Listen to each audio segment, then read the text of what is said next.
السلام عليكم ورحمة الله وبركاته. الحمد لله يجيب المضطر إذا دعاه ويغيث الملهوف إذا ناداه ويكشف السوء ويفرج الكربات لا تحيا القلوب إلا بذكره ولا يقع أمر إلا بإذنه ولا يتخلص من مكروه إلا برحمته ولا يحفظ شيء إلا بكلاءته ولا يدرك مأمول إلا بتيسيره ولا تنال سعادة إلا بطاعته وأشهد أن لا إله إلا الله وحده لا شريك له رب العالمين وإله الأولين والآخرين وقيوم السماوات والأراضين وأشهد أن محمدًا عبده ورسوله المبعوث بالكتاب المبين والصراط المستقيم صلى الله عليه وسلم وعلى آله وصحبه أجمعين أما بعد.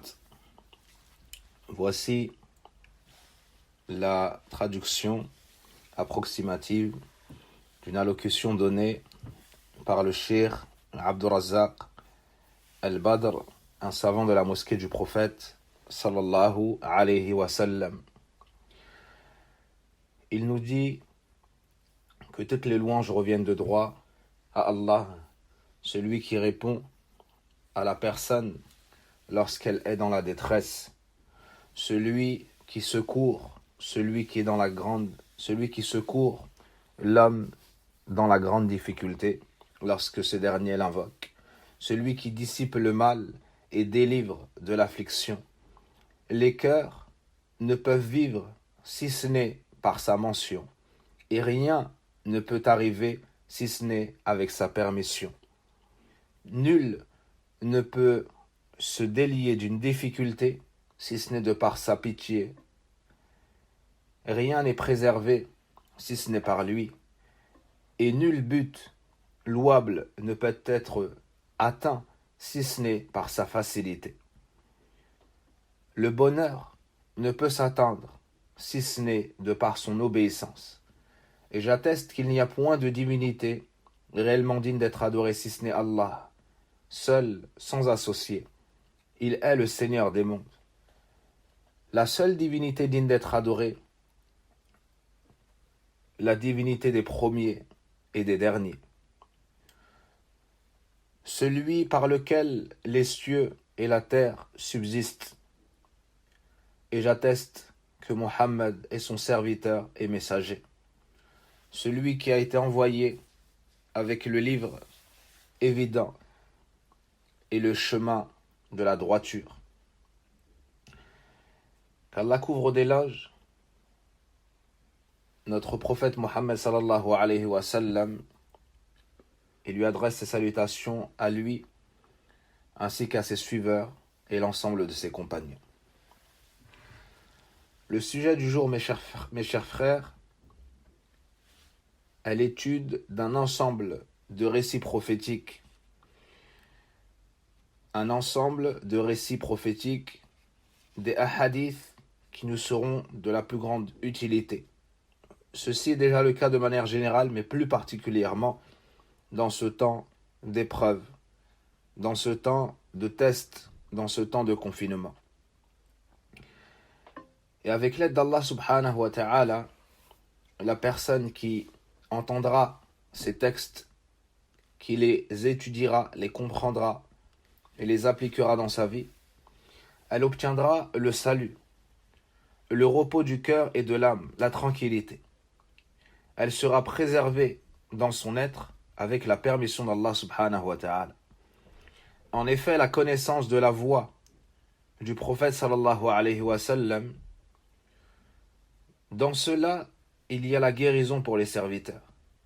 Il y a leur guider vers tout le bien, ainsi que la bénédiction et le salut dans ce bas monde, mais également dans l'au-delà.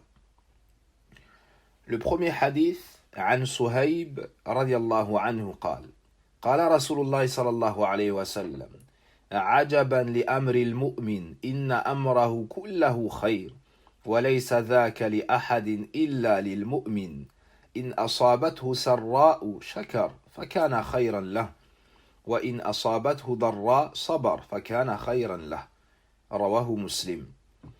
Le premier hadith est celui de Suhayb Ar-Rumi radiallahu anhu qui dit: le messager d'Allah sallallahu alayhi wa sallam a dit: comme est étonnante l'affaire du croyant, tout ce qui lui arrive est pour lui un bien, et ceci n'est valable pour personne si ce n'est pour le croyant. S'il est touché par une bonne chose, il se montre reconnaissant, et ceci est un bien pour lui. Et s'il est touché par une difficulté, il se montre endurant, et ceci est un bien pour lui. Apporté par l'imam Muslim. Dans ce hadith, on voit que le serviteur est éprouvé. Il est dans une vie de tests et d'épreuves. Il est éprouvé soit par des choses qui lui plaisent, soit par des choses qui lui sont difficiles, soit par la facilité, soit par la difficulté. Mais dans tous les cas, il est dans le bien et passe d'un bien à un autre. Car le croyant, dans la facilité, dans ce qu'il reçoit et qu'il aime, il se montre reconnaissant. Il remercie Allah pour ses bienfaits et reconnaît que ça lui vient de lui et les utilise dans ce qui plaît à Allah. Ainsi, il obtient la récompense des reconnaissants. Et lors de la difficulté, il se montre endurant. Il retient sa langue de toute mauvaise parole, son cœur de toute mauvaise opinion d'Allah et ses membres de toute mauvaise action. Ainsi, il obtient la récompense des endurants. Cette récompense au sujet de laquelle Allah nous dit: Innama yuwaffa sabiruna ajrahum bighayri hisab. Nous rétribuerons les endurants d'une récompense sans compter. Le second hadith, عن عبد الله بن مسعود رضي الله عنه قال دخلت على رسول الله صلى الله عليه وسلم وهو يوعك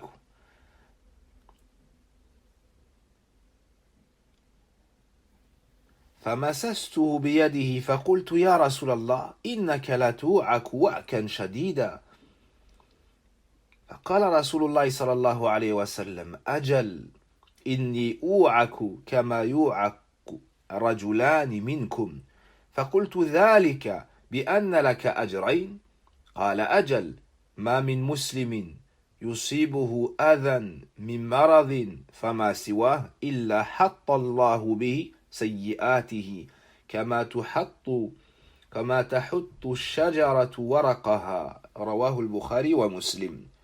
Abdullah ibn Mas'ud nous dit: je suis entré chez le messager d'Allah sallallahu alayhi wa sallam alors qu'il souffrait. Je l'ai touché avec ma main et j'ai dit: ô messager d'Allah, certes tu souffres énormément. Le prophète sallam avait beaucoup de fièvre et était très chaud. Tu souffres énormément. Il me répondit: certes, je souffre comme 2 hommes parmi vous. Je souffre l'équivalent de ce que recevraient 2 hommes parmi vous. Je lui ai donc dit: est-ce car tu as la récompense de 2 personnes? Est-ce parce que tu as une double récompense? Qala ajal, il me répondit: oui. Il n'y a pas un musulman qui est touché par une nuisance ou telle que la maladie ou autre chose, si ce n'est que par cela, sans que par cela, Allah lui fasse tomber ses péchés. Tout comme l'arbre fait tomber ses feuilles. Rapporté par Al-Bukhari et Muslim rahmatullahi alayhima. À travers ce hadith, on comprend que les épreuves touchent le croyant. Que les épreuves touchent le croyant dans ce bas monde. Le croyant n'est pas dans un paradis. Il est sur la terre d'épreuves et d'actions. Donc les épreuves touchent le croyant.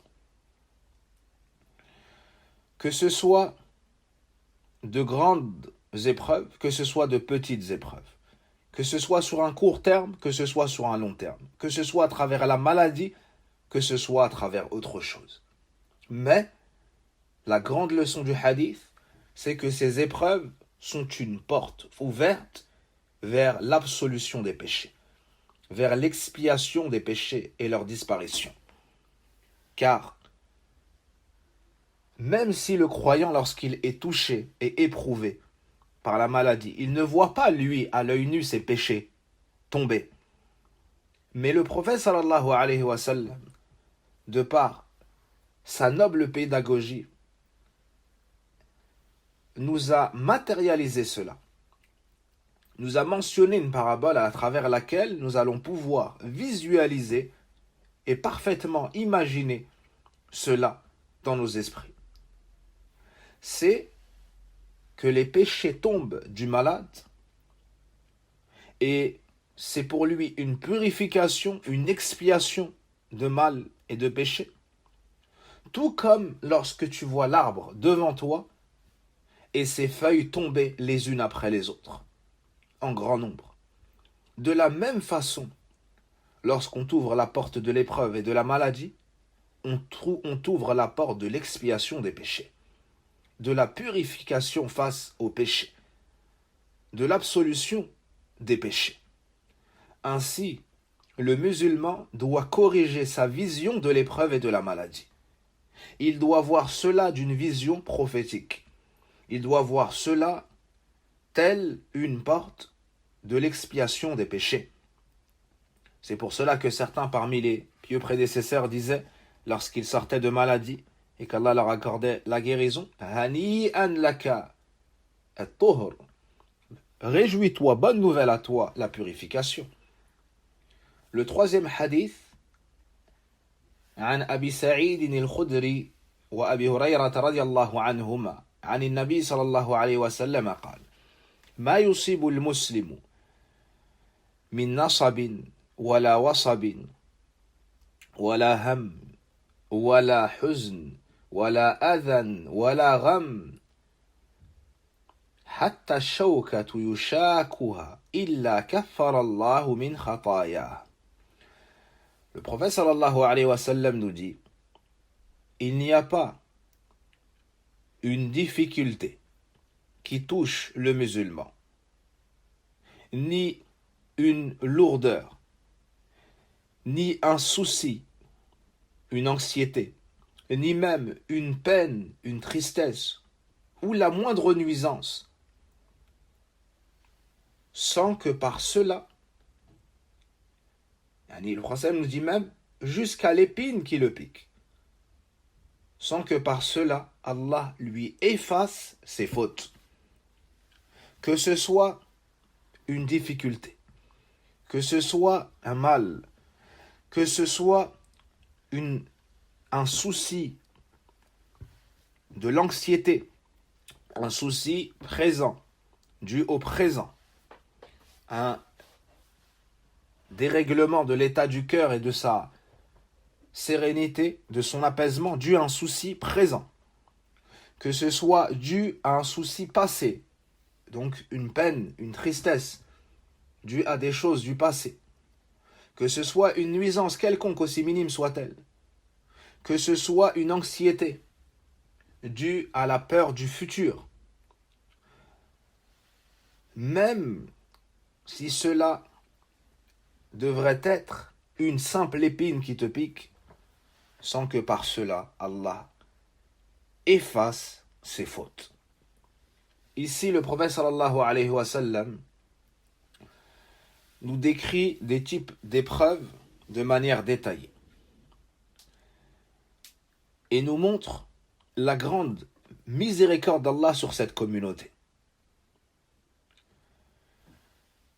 C'est que tous ces points-là, toutes ces épreuves-là, sont pour le croyant une expiation de péchés et de fautes. Et nous sommes tous pécheurs, et nous avons tous des fautes. Chacun à son niveau et à son échelle. Ainsi, le musulman doit regarder les épreuves qui le touchent et qui touchent ses proches de ce regard prophétique. Et il doit relativiser ce qui lui arrive. Il doit espérer cette récompense, il doit espérer ce pardon. Lorsqu'on t'ouvre une porte d'épreuve, en réalité on ne fait que t'ouvrir une porte de bien, une porte de bénédiction et d'expiation de fautes. Le quatrième hadith, عن أبي هريرة رضي الله عنه قال قال رسول الله صلى الله عليه وسلم من يريد الله به خيرا يصيبه منه رواه البخاري. Abu Huraira nous dit, le messager d'Allah sallallahu alayhi wa sallam a dit, celui à qui Allah veut du bien, celui à qui Allah veut du bien, il le touche. C'est-à-dire, il le touche d'épreuves. Il le touche d'épreuves. Donc, les épreuves sont signes de bien. Les épreuves sont un signe de bien. Et qu'Allah a voulu pour ce serviteur le bien. Car, comme nous l'avons mentionné à travers les récits prophétiques, à travers cela, Allah subhanahu wa ta'ala lui effacera de ses fautes. À travers cela, Allah subhanahu wa ta'ala lui effacera de ses fautes. Mes chers frères en Allah, il convient aux musulmans de faire tout son possible et d'être déterminé afin d'atteindre les hauts niveaux de la foi. Il doit faire tout son possible pour endurer face à l'épreuve. Qu'est-ce que l'endurance? L'endurance, c'est le fait d'emprisonner sa langue de toute mauvaise parole, de toute plainte aux créatures.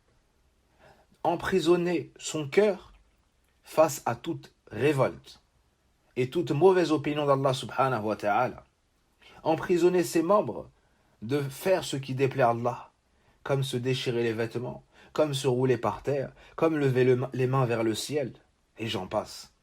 La personne doit être endurante, elle doit supporter, elle doit se retenir, ça lui fait mal, c'est douloureux, elle souffre, mais elle se rappelle cette foi qu'elle porte en son sein, elle se rappelle que c'est une personne croyante et qu'elle a un Seigneur sage, miséricordieux, savant, qui nous donne que le bien. Puis elle essaye d'atteindre le niveau au-dessus lors de l'épreuve. Manzilatur Rida, la station de l'agrément. C'est-à-dire qu'en plus de retenir sa langue, ses membres et son cœur, il se voit satisfait de ce qu'Allah lui a décrit. À un point tel où son cœur est apaisé et il ne souhaite même pas sortir de cette situation difficile. Pour lui, être dans l'épreuve ou ne pas être dans l'épreuve, cela lui est égal. Pourquoi? Parce que le tout lui vient de son Seigneur miséricordieux, de son Seigneur sage, de son Seigneur savant, de son Seigneur qui fait que le bien, subhanahu wa ta'ala. Donc, il agrée cette épreuve. Il espère la récompense chez Allah, et ça est le secret de son endurance et de son agrément. C'est qu'il sait que dans chaque épreuve, il y a un bien pour lui. Ainsi, il se montre, il agrée et il espère la récompense chez Allah subhanahu wa ta'ala en se rappelant tous ces textes que nous mentionnons ici.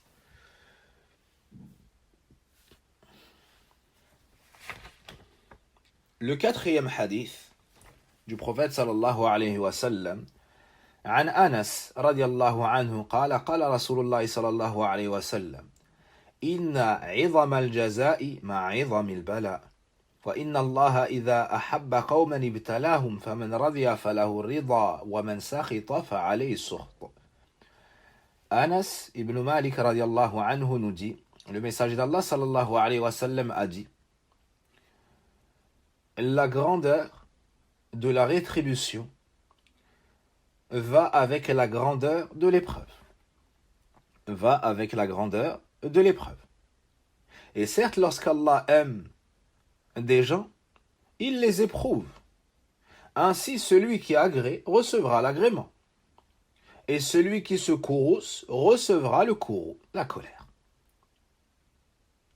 C'est ainsi que ce doit d'être le croyant en Allah subhanahu wa ta'ala, la seule divinité digne d'être adorée, celui qui a la perfection absolue, le seul qui gère tout ce qui se passe dans les cieux et la terre, le Seigneur des mondes. C'est ainsi qu'est le croyant en Allah subhanahu wa ta'ala. Il supporte les épreuves. Il agrée ce qui lui est décrété. Il agrée Allah comme Seigneur, donc il se soumet à son ordre et sa volonté. Il a une bonne opinion de lui, subhanahu wa ta'ala. Il se rappelle la parole d'Allah. قُل لَّن يُصِيبَنَا إِلَّا مَا كَتَبَ اللَّهُ لَنَا هُوَ مَوْلَانَا. Dis, rien ne nous atteindra, si ce n'est ce qu'Allah nous a écrit.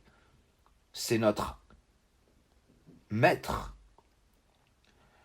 Il se rappelle aussi la parole d'Allah. مَا أَصَابَ مِن مُّصِيبَةٍ إِلَّا بِإِذْنِ اللَّهِ وَمَن يُؤْمِن بِاللَّهِ يَهْدِ قَلْبَهُ. Il n'y a pas un malheur qui vous touche sans que cela ne soit avec la permission d'Allah. Et celui qui a foi en Allah, il guidera son cœur. C'est la personne qui sait que l'épreuve lui vient d'Allah. Alors elle endure et abandonne son affaire à Allah. Allah pèse sa poitrine et le guide. Comment devons-nous nous comporter face aux épreuves? Comment les accueillir? Avec le dua, avec l'invocation, avec la supplication, avec le retour vers Allah, avec la demande de pardon pour nos fautes et nos péchés, en se remettant en question, en faisant nos comptes, en regardant ce que nous avons préparé pour demain, en regardant notre situation si nous sommes amenés à quitter ce bas monde, vers l'au-delà, en observant la droiture, en apprenant notre religion pour l'appliquer. Des épreuves, voici toutes les leçons à tirer, voici la voie à emprunter.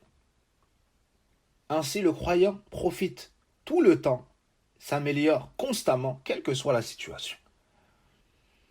Ainsi, son niveau est élevé chez Allah subhanahu wa ta'ala, sa place n'en sera que meilleure.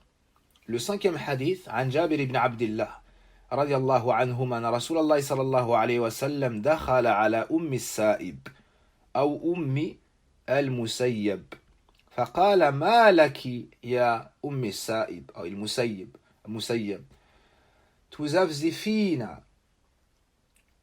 قالت الحمى لا بارك الله فيها. فقال لا تسب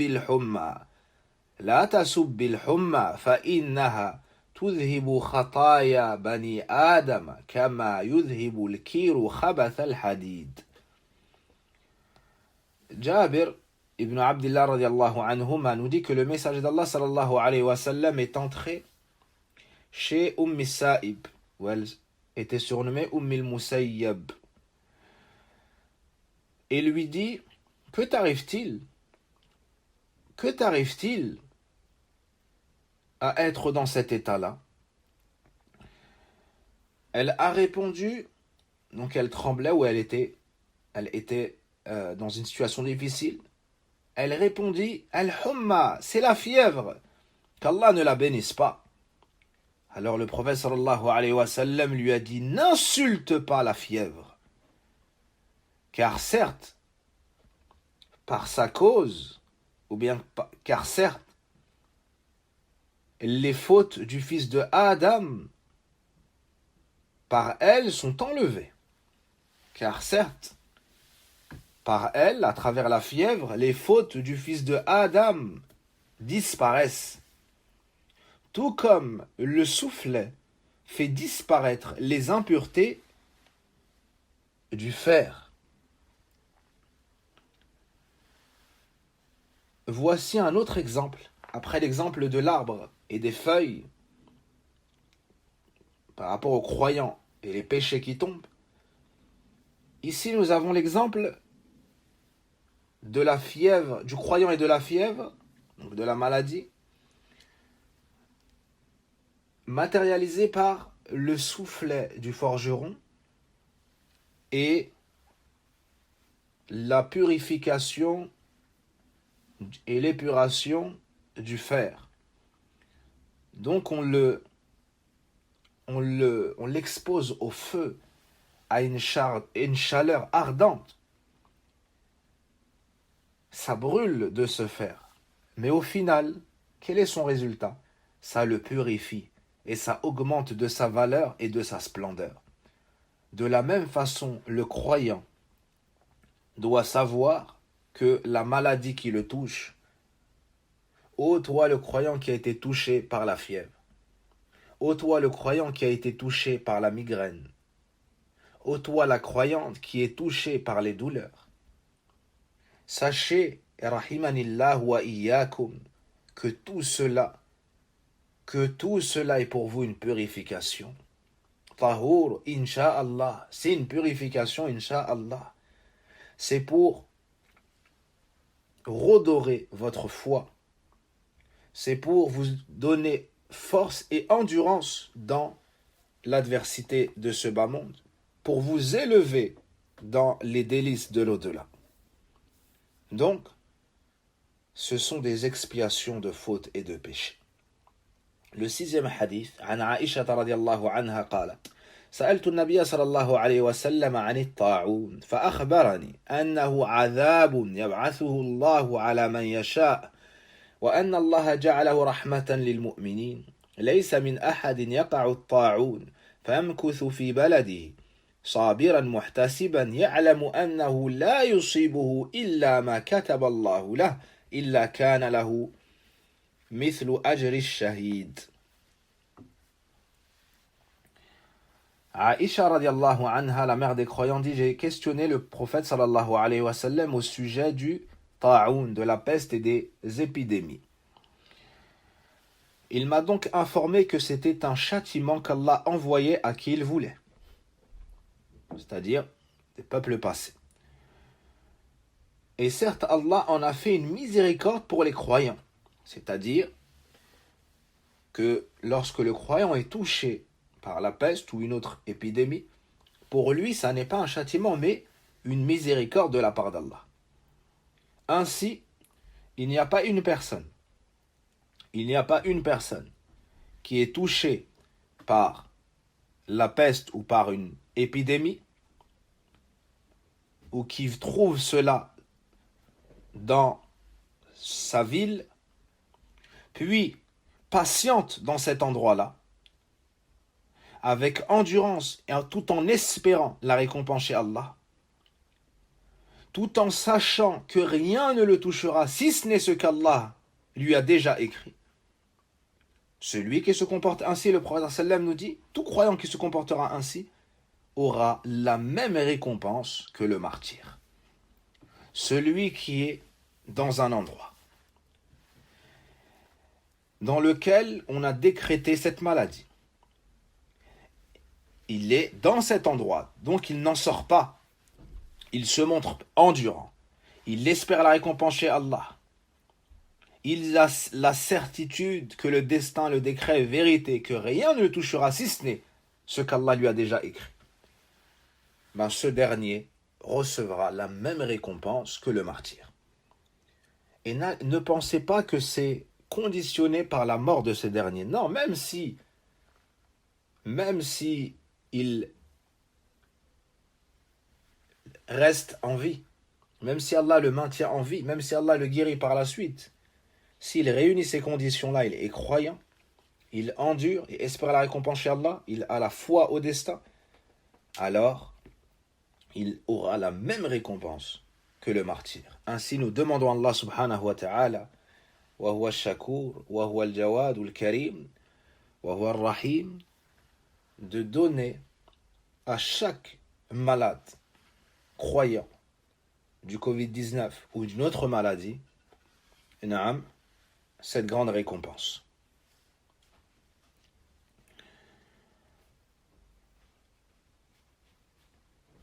Ô combien nous avons besoin de méditer ces sens-là.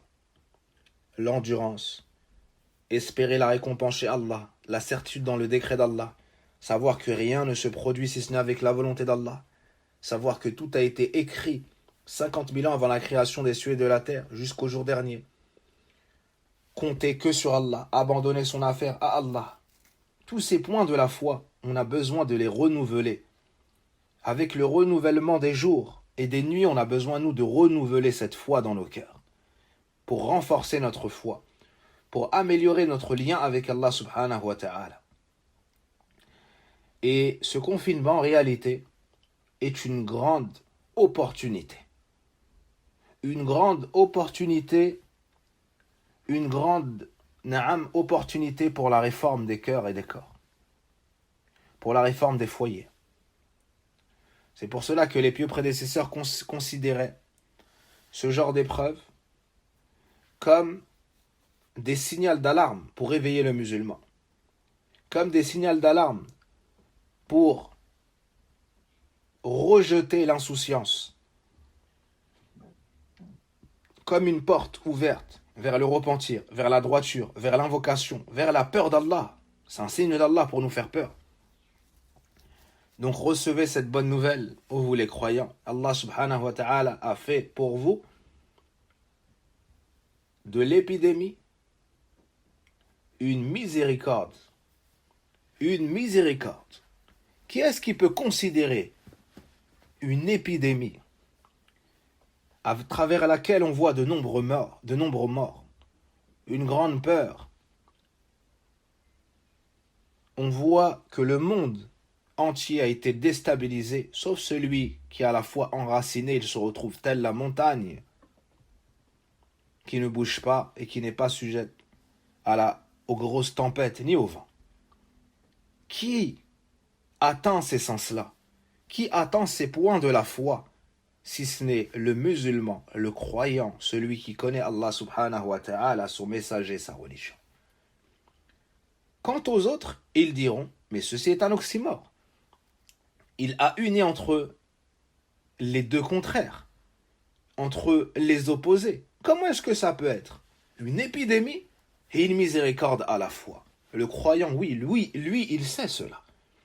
Il sait cela. Il sait que cette maladie, cette épidémie est une miséricorde de la part d'Allah. Que à travers l'épreuve, il lui pardonne des péchés. À travers l'épreuve, il lui fait concrétiser l'endurance. Pour lui donner la récompense de l'endurant. Il ne l'a pas éprouvé si ce n'est pour le guérir. Et s'il ne le guérit pas, c'est que pour le purifier, l'élever encore plus en degrés, pour lui donner la plus grande récompense dans l'au-delà, la récompense des endurants. Il a une bonne opinion de son Seigneur. Et cela n'est que pour le croyant. À l'inverse, un signe gravissime, un signe de perdition et d'égarement, c'est le fait de rester dans ses péchés, le fait de rester dans ses fautes quotidiennes, malgré la présence de l'épidémie et de l'épreuve. Certains disaient la perdition, l'anéantissement même, est de rester dans ses péchés en temps d'épreuve et de difficulté. Donc, le temps de l'épreuve, le temps de l'épidémie, c'est un moment où on doit se réveiller, on doit faire dua, où on doit se repentir, où on doit se réformer notre lien avec Allah Azza wa Jal, puis notre lien avec les serviteurs d'Allah Tabaraka wa Ta'ala. Uthman ibn Affan nous dit, donc avant ça, une des plus grandes portes qui nous est ouverte lors de l'épreuve et de la difficulté, c'est la porte de dua. La porte de dua. Et ceci nous emmène au 7e hadith, le hadith de Uthman ibn Affan. Il nous dit, j'ai entendu le message d'Allah sallallahu alayhi wa sallam dire, من قال بسم الله الذي لا يضر مع اسمه شيء في الأرض ولا في السماء وهو السميع العليم 3 مرات حين يصبح لم تصبه فجأة بلاء حتى يمسي ومن قالها 3 مرات حين يمسي لم تصبه فجأة بلاء حتى يصبح رواه أبو داود. Uthman nous dit radiallahu anhu que le message d'Allah sallallahu alayhi wa sallam a dit, celui qui dit au nom d'Allah, celui à travers le nom duquel rien ne nuit, que ce soit sur terre ou dans les cieux, et c'est lui l'audient, le savant. 3 fois lorsqu'il se réveille, rien ne lui nuira jusqu'au soir. Et s'il dit cela le soir, rien ne lui nuira jusqu'au matin. C'est-à-dire, il ne sera pas touché subitement par un mal. Il ne sera pas touché subitement par un mal. Donc il dit 3 fois cela, tous les jours.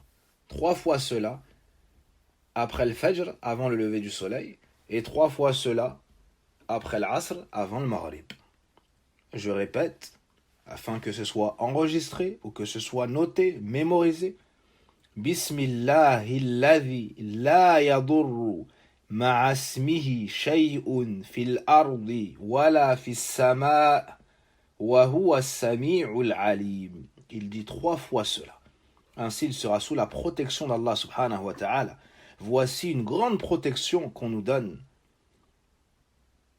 8e, le hadith du prophète sallallahu alayhi wa sallam, da'watu dhinnun idh huwa fi batni al-hut, la ilaha illa anta subhanaka inni kuntu min adh-dhalimin, fa innahu lam yad'u biha muslimun fi shay'in qat illa istajaba Allahu lahu. وفي القرآن وذنون ذهب مغاضبا فظن أن لن نقدر عليه فنادى في الظلمات أن لا إله إلا أنت سبحانك إني كنت من الظالمين فاستجبنا له ونجيناه من الغم كذلك ننجي المؤمنين كذلك ننجي المؤمنين. Le prophète sallallahu alayhi wa sallam nous dit l'invocation de l'homme au poisson, c'est-à-dire Yunus, alors qu'il était dans le ventre du gros poisson. La ilaha illa anta subhanaka inni kuntu minadh dhalimin. La ilaha illa ant. Nulle divinité n'est réellement digne d'être adorée si ce n'est toi. Subhanak. Exempt sois-tu de tout défaut. Inni kuntu minadh dhalimin. J'étais certes du nombre des injustes. Il n'y a pas un musulman qui invoque Allah pour une chose sans qu'Allah ne l'exauce. Sans qu'Allah ne l'exauce. Tu dis cette invocation, La ilaha illa anta subhanaka inni kuntu minadh dhalimin. Puis tu fais dua, Allah t'exaucera. Et dans le Coran, on a cela, l'histoire de Yunus, et on nous dit qu'il a invoqué alors qu'il était dans les ténèbres, c'est-à-dire les ténèbres de la nuit, les ténèbres de la mer, les ténèbres du ventre du gros poisson, il a invoqué. Allah nous dit, fastajabna lah, nous lui répondîmes, et nous le sauvâmes du tourment. C'est ainsi que nous sauvons les croyants. Remarquez cela. C'est ainsi que nous sauvons les croyants. Ibn Jarir al-Tabari a dit dans son tafsir, c'est ainsi que nous sauvons les croyants. C'est-à-dire, tout comme nous avons sauvé Yunus de l'affliction, de l'emprisonnement du ventre du gros poisson dans la mer lorsqu'il nous invoqua, pareillement, nous sauvons les croyants lors de la difficulté si ils nous demandent le secours et nous invoquent. Ibn Kathir rahimahullah ta'ala a dit Ay idha kanu fi shada'id wa da'awna munibina ilay. C'est ainsi que nous sauvons les croyants, c'est-à-dire lorsqu'ils nous invoquent dans les difficultés et reviennent vers nous, tout en revenant vers nous. Ibn al-Qayyim rahimahullah nous dit dans son livre Al-Fawaid, donc je résume sa parole, ما دفعت الشدائد ما دفعت شدائد الدنيا بمثل التوحيد لذا كان دعاء الكرب بالتوحيد ودعوة ذي النون بالتوحيد فهو مفزع الخليقة وملجأها وحسنها. Ibn al-Qayyim rahimahullah ta'ala nous dit dans son livre Al-Fawaid, rien ne repousse mieux les difficultés de ce bas monde que at-tawhid, l'unicité d'Allah, adorer Allah seul d'un culte sincère. C'est pour ça que l'ensemble des invocations qui visent à dissiper la tristesse et l'affliction sont des paroles de tawhid. Et l'invocation de Dhunnoun est la formulation du tawhid.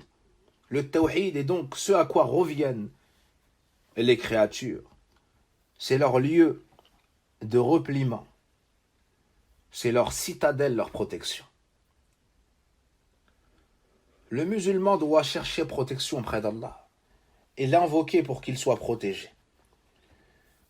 Dans le 9e hadith, le hadith d'Abi Hurayra, ta'awwadhu billah min jahdi al-bala wa darki al-shaqa wa su'i al-qadha wa shamatati al-a'da. L'imam al-Bukhari nous dit que le prophète sallam a ordonné aux compagnons de chercher refuge auprès d'Allah contre la lourdeur des difficultés. Contre la lourdeur des difficultés.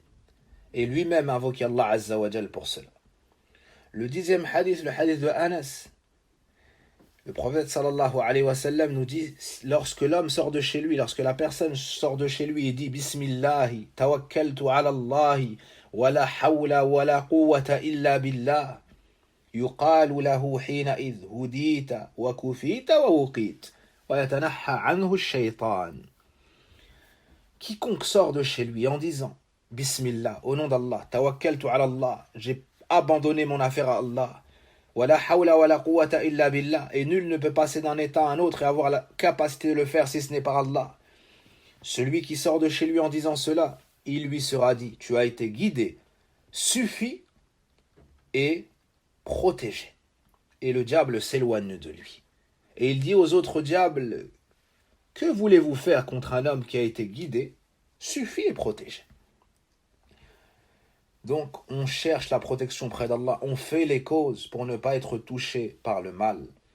Le 11e hadith, عن عبد الله بن عمر رضي الله عنهما لم يكن رسول الله صلى الله عليه وسلم يدع هؤلاء الكلمات حين يمسي وحين يصبح. Le messager d'Allah, ne délaissez jamais, n'omettez jamais de dire ces paroles arrivées à l'aube et arrivées en début de soirée. Il disait Allahumma inni as'aluka al-afiyata fi dunya wal akhirah. Allahumma inni as'aluka al-afwa wal afiyah fi dini wa dunyaya wa ahli wa mali. Allahumma astur awrati wa amin raw'ati. Allahumma ihfazni min bayni yaday wa min khalfi wa an yamini wa an shimali wa min fawqi wa a'udhu بعظمتك أن أغتال من تحتي رواه أحمد. Oh Allah, je te demande la préservation, je te demande la santé dans ce bas monde et l'au-delà. Oh Allah, je te demande le pardon et la préservation dans ma religion, dans mon bas monde, dans ma famille, dans mes biens. Oh Allah, couvre-moi, couvre ma nudité. Corps et péché et défauts, ainsi de suite. Accorde-moi sécurité. Oh Allah, protège-moi de ce qu'il y a devant moi, derrière moi, à ma droite, à ma gauche, au-dessus de moi.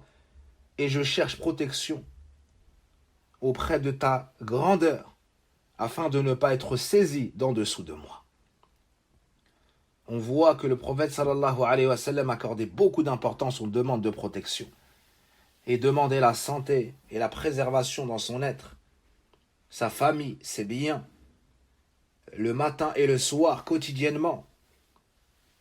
Le 12e hadith, le prophète sallallahu alayhi wa sallam nous dit Inna ad-du'a yanfa'u mimma nazala wa mimma lam yanzil fa'alaykum ibadallah bid-du'a. Rawahu at-Tirmidhi wa hasanahu al-Albani rahmatullahi alayhima. Le prophète sallallahu alayhi wa sallam nous dit certes l'invocation est profitable pour ceux qui est descendu et pour ceux qui ne l'est pas encore. Donc pour celui qui est touché par le mal et pour celui qui ne l'est pas encore. Donc, ô serviteurs d'Allah, prenez soin de faire dua. On nous encourage ici à faire dua, à beaucoup faire dua.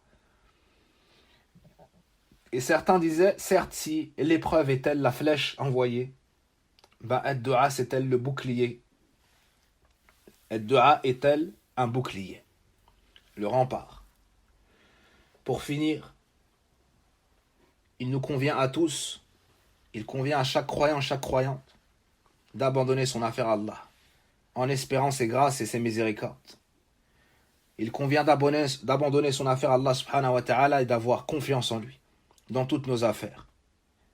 De l'invoquer, car l'ordre tout entier est dans sa main. Le décret tout entier ne vient que de lui. Ce qu'il veut se réalise et ce qu'il ne veut pas ne se réalise pas. Tout a déjà été décrété. Et certes, l'épreuve est grande, mais il nous faut être endurants et espérer la récompense chez Allah subhanahu wa ta'ala.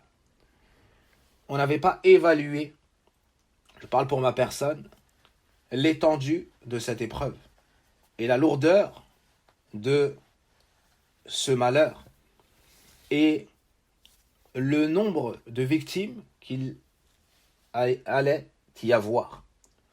Et j'avais peut-être minimisé l'étendue de l'épreuve. Et on voit ici, et c'est encore un signe de la toute-puissance d'Allah subhanahu wa ta'ala et de sa volonté suprême.